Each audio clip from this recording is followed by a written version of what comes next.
Selamat siang pemirsa IDX Channel, kembali berjumpa dalam IDX for Session Closing. Sejumlah informasi dari dunia ekonomi dan bisnis akan kami sajikan untuk Anda. Bersama saya Vina Munawar, inilah IDX for Session selengkapnya.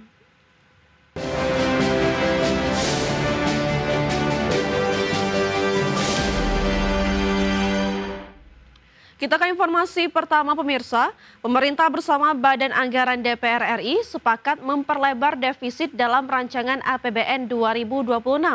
Salah satu faktor utama yang mendorong keputusan ini adalah adanya penambahan alokasi anggaran untuk transfer ke daerah yang naik 43 triliun rupiah.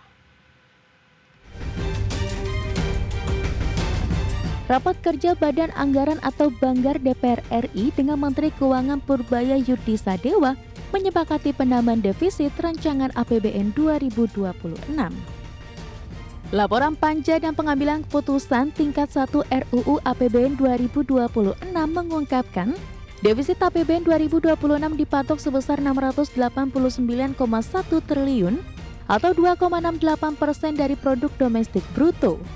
Angka ini meningkat dibanding rancangan awal yang hanya 638,8 triliun atau 2,48% dari PDB. Ketua Banggar DPR RI Said Abdullah menyebut, tambahan defisit ini dialokasikan untuk transfer ke daerah dan sebagian untuk belanja pemerintah pusat. Poster terbaru APBN 2026 menunjukkan kenaikan belanja negara sementara target pendapatan tetap. Anggaran belanja tercatat naik dari 3.792,4 triliun menjadi 3.842 triliun. Sedangkan target pendapatan negara tidak berubah di angka 3.153,6 triliun.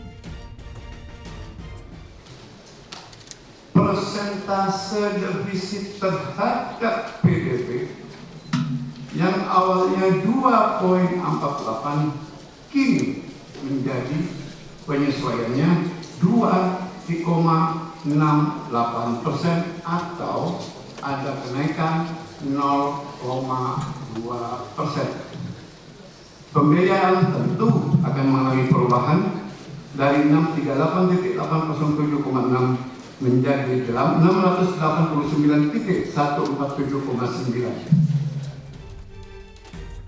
Dalam APBN 2026, rincian belanja negara memperlihatkan belanja kementerian lembaga naik dari 1.498,3 triliun menjadi 1.510,5 triliun.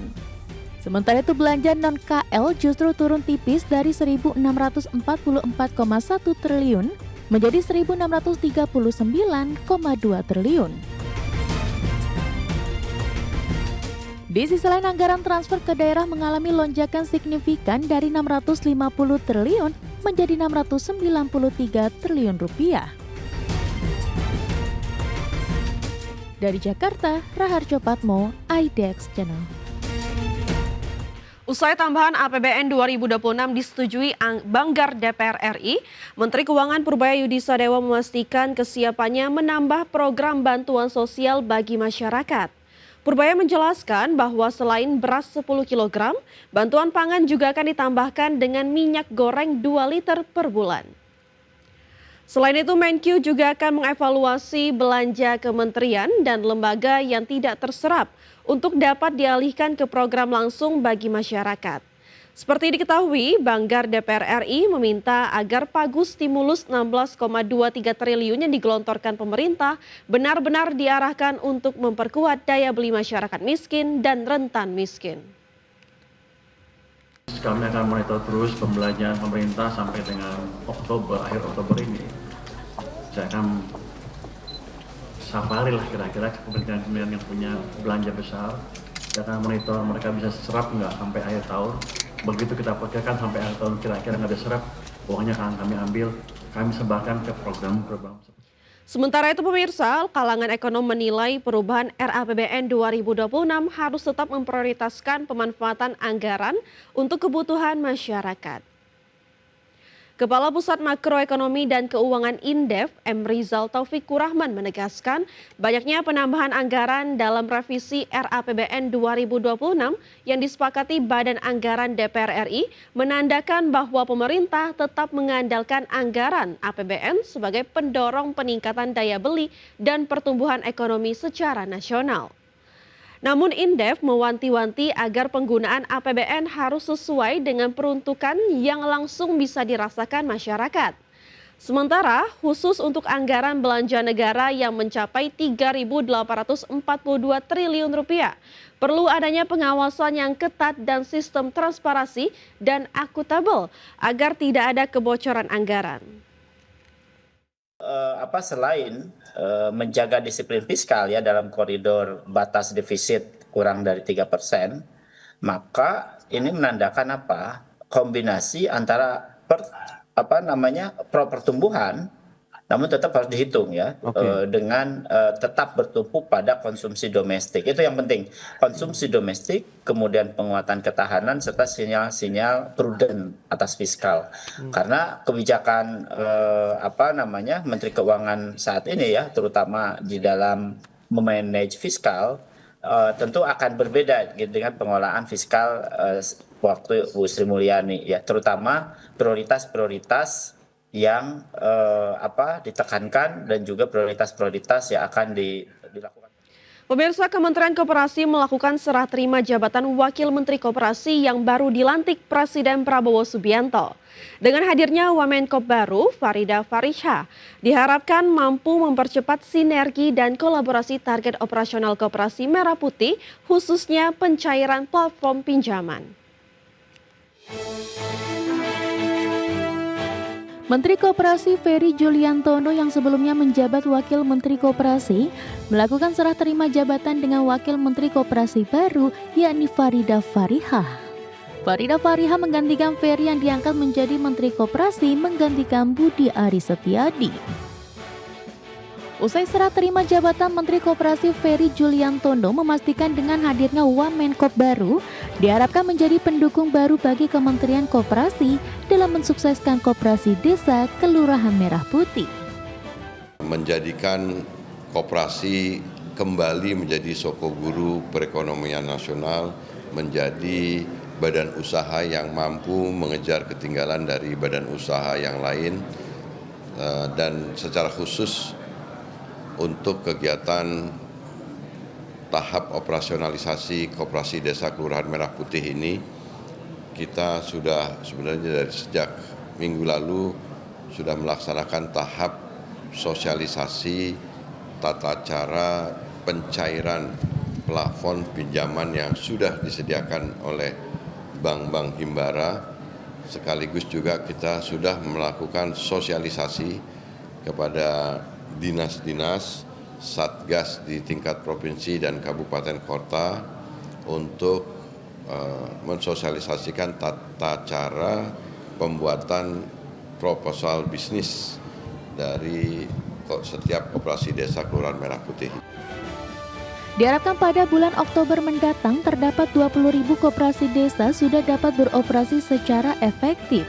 Pada kesempatan yang sama, Wakil Menteri Koperasi Farida Fariha menegaskan komitmennya dalam memperkuat peran koperasi demi kesejahteraan rakyat Indonesia, khususnya menjadikan Kopdeskel Merah Putih menjadi tulang punggung perekonomian rakyat sekaligus pilar penting pembangunan bangsa.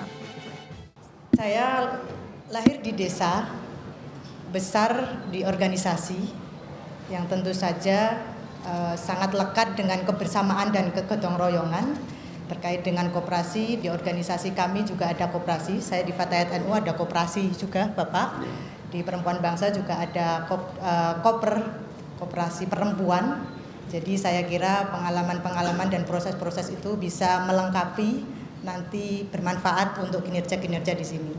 Tentu saja sesuai dengan arahan dari Bapak Menteri. Di sisi lain, saat ini salah satu fokus utama Kementerian Koperasi adalah operasionalisasi Kopdes Merah Putih, khususnya tahap sosialisasi tata cara pencairan plafon pinjaman berjalan secara efektif. Dari Jakarta, Ade Firmansyah, IDEX Channel.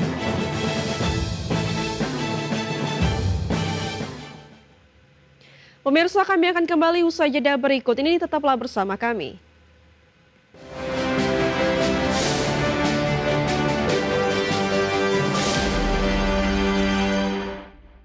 Kembali di IDX First Session Closing, pemirsa. PT Tempo Scan Pacific Tbk atau TSPC bersama induknya PT Boga Mulia Nagadi resmi mendirikan perusahaan baru bernama PT Tempo Agri Nusantara. Perusahaan ini akan berfokus pada industri pengolahan susu dan produk turunannya. PT Tempo Scan Pacific Tbk atau TSPC bersama induknya PT Boga Mulia Nagadi resmi mendirikan perusahaan baru bernama PT Tempo Agri Nusantara atau TAN. TAN dibentuk melalui anak usaha Tempo Scan yakni PT Polari Limunu Sainti atau PLI dan PT Kian Mulia Manunggal atau KMM. Dalam struktur kepemilikan, Boga Mulia memegang 60% saham sementara PLI dan KMM masing-masing 20%. Total modal yang disetor mencapai 1 miliar rupiah sebagai dasar operasional perusahaan baru tersebut. Direktur dan Sekretaris Perusahaan Tempo Scan Sania menjelaskan TAN akan bergerak di sektor pengolahan susu segar, krim, susu bubuk, susu kental, serta produk turunan susu lainnya.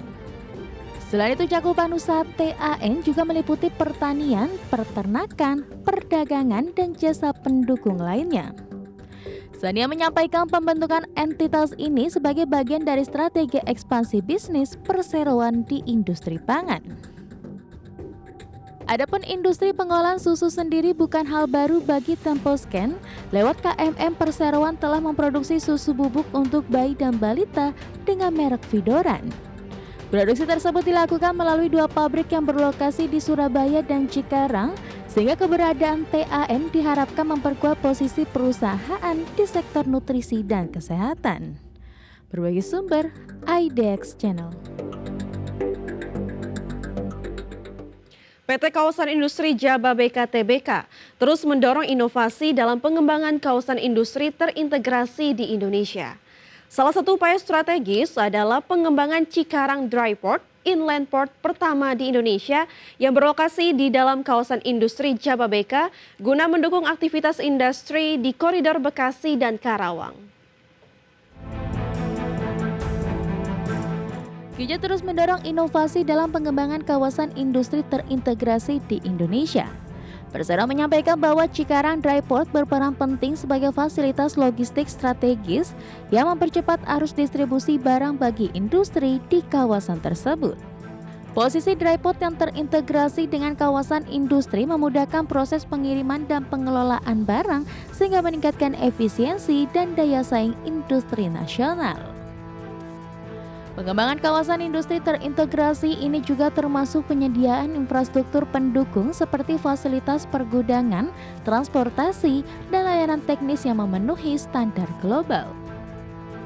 Kija berupaya memenuhi kebutuhan investor dengan menghadirkan ekosistem lengkap yang mendukung kegiatan manufaktur, ekspor, dan impor secara optimal di wilayah Bekasi, Karawang.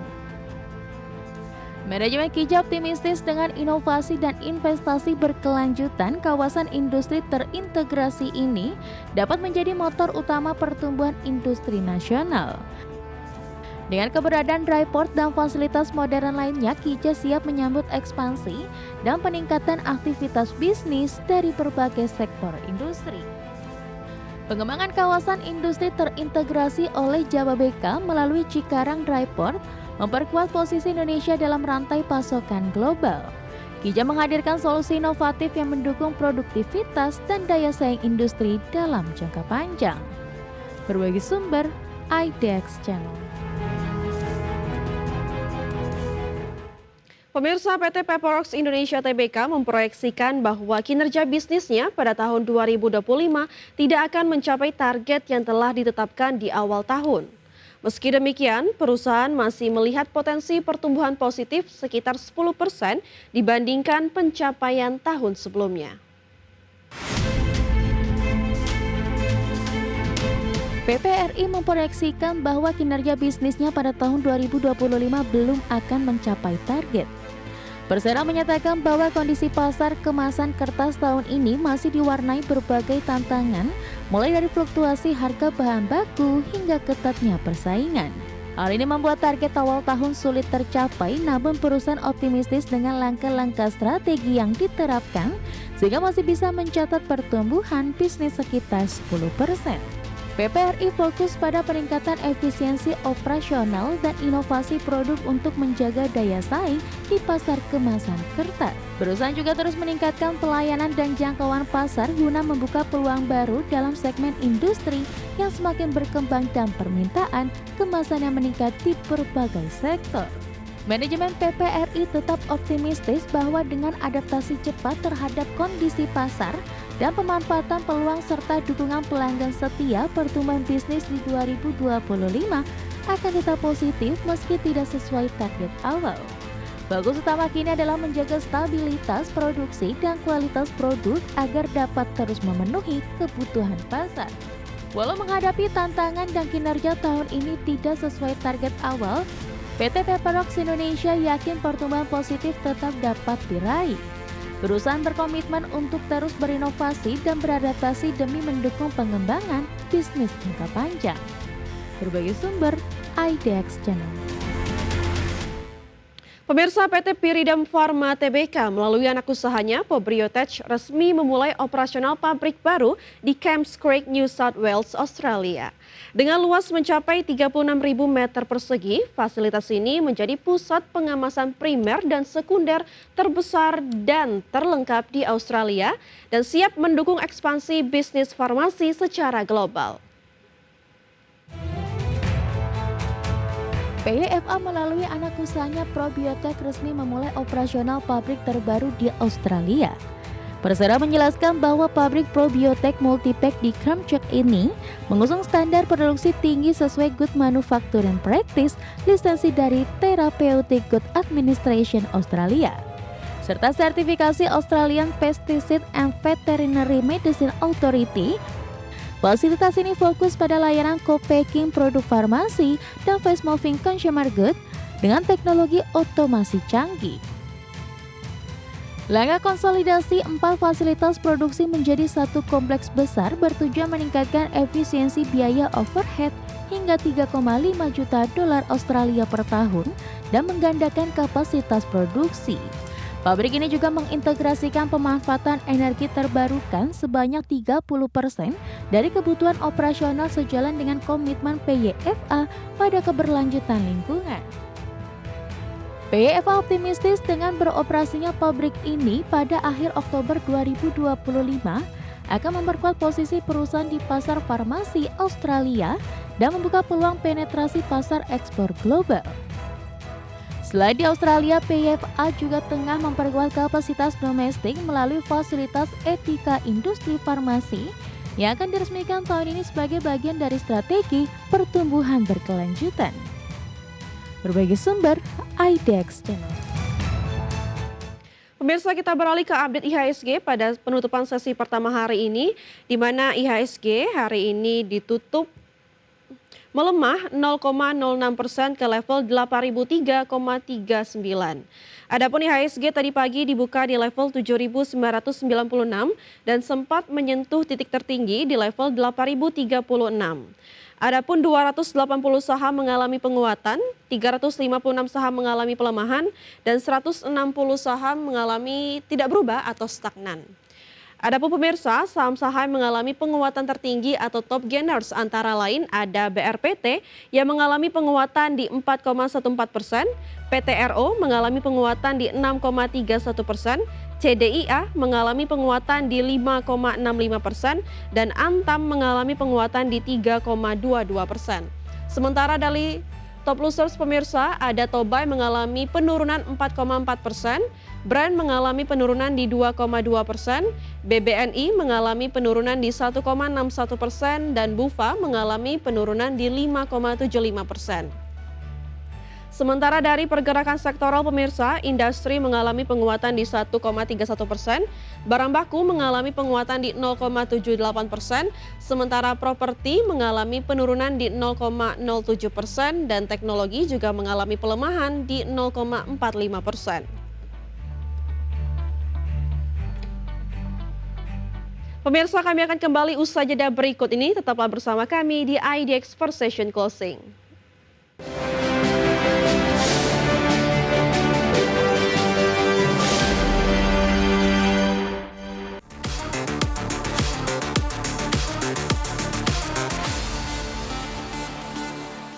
Pemirsa, Meta resmi memperkenalkan Oakley Meta Vanguard, kacamata pintar yang berkolaborasi dengan Oakley, dan informasi lengkapnya berikut ini. Oakley Meta Vanguard dilengkapi kamera beresolusi 12 megapiksel dengan lensa ultrawide 122 derajat yang mampu merekam video hingga resolusi 3K. Kacamata ini juga memiliki tombol khusus yang dapat diprogram untuk menjalankan perintah AI custom melalui aplikasi Meta AI di ponsel, menunjang aktivitas atlet secara real-time. Daya tahan baterai cukup lama hingga 9 jam penggunaan dengan casing pengisi daya yang menambah hingga 36 jam. Fitur audio juga menjadi keunggulan dengan speaker open ear generasi terbaru dengan 6 desibel lebih keras dari model sebelumnya dan 5 mikrofon yang mampu meredam kebisingan angin. Kacamata ini tahan air dan debu dengan sertifikasi IP67, cocok untuk kondisi ekstrim saat berolahraga. Integrasi dengan perangkat Garmin dan aplikasi Strava memudahkan pengguna untuk memantau data kebugaran dan berbagi metrik performa. Desain wrap around dengan lensa Oakley Prism memberikan perlindungan optimal terhadap sinar matahari, angin, dan debu. Oakley Meta Vanguard dijual dengan harga $499 Amerika, akan tersedia secara global mulai 21 Oktober 2025. Menjadi pilihan utama bagi atlet yang menginginkan wearable teknologi mutakhir untuk menunjang performa olahraga. Berbagai sumber, IDX Channel.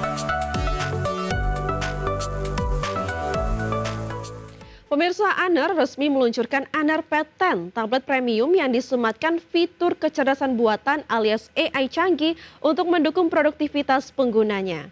Dengan kombinasi spesifikasi tinggi dan aplikasi berbasis AI, tablet ini dirancang menjadi alat bantu kerja dan hiburan ideal bagi profesional muda dan pelajar.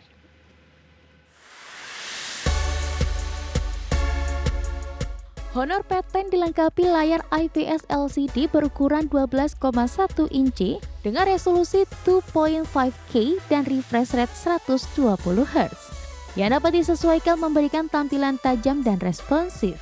Teknologi AI Dynamic Display mampu mengatur kecerahan dan kontras secara otomatis untuk menjaga kenyamanan mata. Tablet ini juga mengusung prosesor Snapdragon 7 Gen 3 dengan RAM 8+8 GB dan penyimpanan internal 256 GB. Fitur AI di tablet ini termasuk AI Notes Assistant yang dapat menulis dan mengatur catatan rapat secara otomatis. AI Writing untuk membantu penulisan dengan tata bahasa dan gaya sesuai kebutuhan, serta live translation yang mampu menerjemahkan percakapan secara langsung tanpa perlu mengetik. Selain itu, aplikasi Honor Doc mempermudah pengolahan dokumen untuk dukungan format yang lengkap. Honor Pad 10 mengusung baterai sebesar 10.100 mAh dengan pengisian cepat 35 Watt Supercharge, mendukung penggunaan seharian tanpa khawatir kehabisan daya. Sistem audio stereo 6 speaker dengan teknologi Honor Spatial Audio memberikan kualitas suara mendalam cocok untuk hiburan dan presentasi.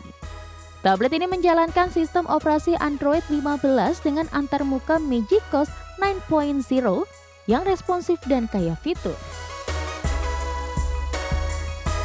Berbagai sumber, IDX Channel. Dan pemirsa, sudah 30 menit kami menemani Anda dalam IDX First Session Closing. Perbarui terus informasi Anda hanya di IDX Channel, your trustworthy and comprehensive investment reference. Jangan lupa saksikan program Second Session Closing yang akan tayang pada pukul 15.30 waktu Indonesia bagian Barat. Karena urusan masa depan harus terdepan, aku investor saham. Saya Vina Munawar, terima kasih dan sampai jumpa.